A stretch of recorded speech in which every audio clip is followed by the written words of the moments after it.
So the next one is SMARTEES. This one deals with social innovation and modeling approaches to realize the transition to energy efficiency and sustainability. This one, I should say, has only been running for a year and a half, so the results are not as mature yet. But the SMARTEES goals related to policy are first to improve the modeling tools for energy policy, specifically with this agent-based model approach, which is where you're modeling instead of sort of the macro view of the energy system and the economy, you're modeling individual simulated agents and what they do as a population, how they interact.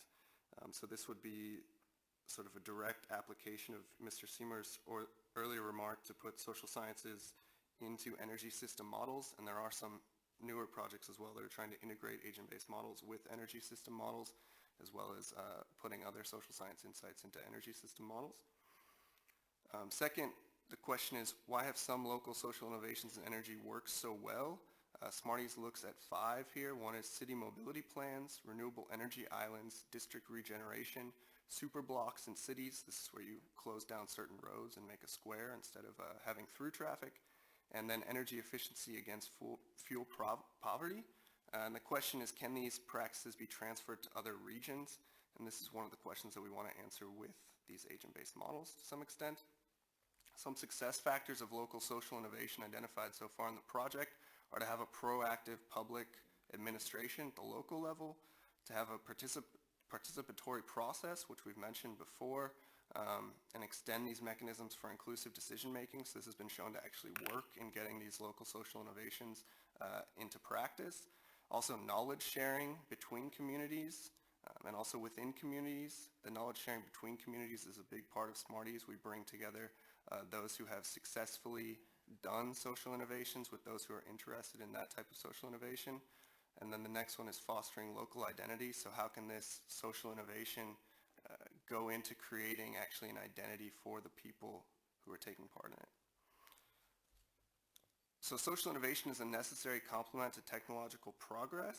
I think we've discussed that a bit already, and I think Tina's example from earlier was really interesting, that 15 years ago everything was about the technological side, and now we're talking more about how the social side can actually be its own innovation and add to the technological side or stand alone even. So a research-based example that I think illustrates this, that we're working on in SMARTEES, is with e-mobility uptake. E-mobility and electric vehicles are market ready, and so are the charging stations to a large extent, but we still see only about a 1% market share of electric vehicles in Europe. And the reason for this, to a large extent, is because people are worried about charging infrastructure and range anxiety. And so this is sort of a chicken or the egg problem, where we need adopters to spur charging infrastructure growth, because right now putting in a charging infrastructure or charge point is usually not profitable because there's not enough people using it. And on the other hand, charging infrastructure is needed to spur adoption, so people are waiting for there to be lots of charging infrastructure so that they no longer have this range anxiety. So it's sort of a tough problem to crack, and when you look at it from the policy action perspective, 3 things come to mind. One is aggressive subsidies of electric vehicle adoption. To link this with earlier work in ECHOs, we saw in ECHOs that linking electric vehicles and PV adoption together could actually cause a double dividend where you're much more likely to adopt both. So there could be policies that link PV and EV adoption. A second approach, instead of subsidizing electric vehicles, is to subsidize charge points aggressively. This is more towards the Norwegian model. The problem with both of these is that they're both expensive, and this is again both ideas that come from this homo economicus, where we need to throw money at the problem and hope that it goes away. But there may be a cheaper and more innovative solution in social innovations under consideration. The one that we look at in SMARTEES is community-owned charging stations, so where neighborhoods or a small group of people joint purchase and manage a charge point. We did a survey of 14,000 Austrians asking them about this idea and also their interest in electric mobility in general. We found that the most critical factors in making this idea operational are the purchase cost of this charge point and also how flexible it is in terms of use. So this would require some sort of planning app or scheduler.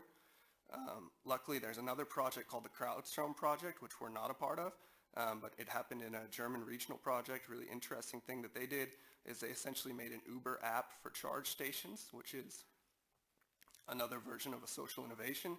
And so with this app, you can actually rent out your charge point when you're not using it. And in this way, this could really greatly increase the amount of charge points that are out there. And so the policy takeaway here is that policy environments could focus on the framework conditions for making social innovations like this work instead of exclusively on subsidy programs, as are both encouraged by the Electricity Directive. Thank you very much. Great, thank you.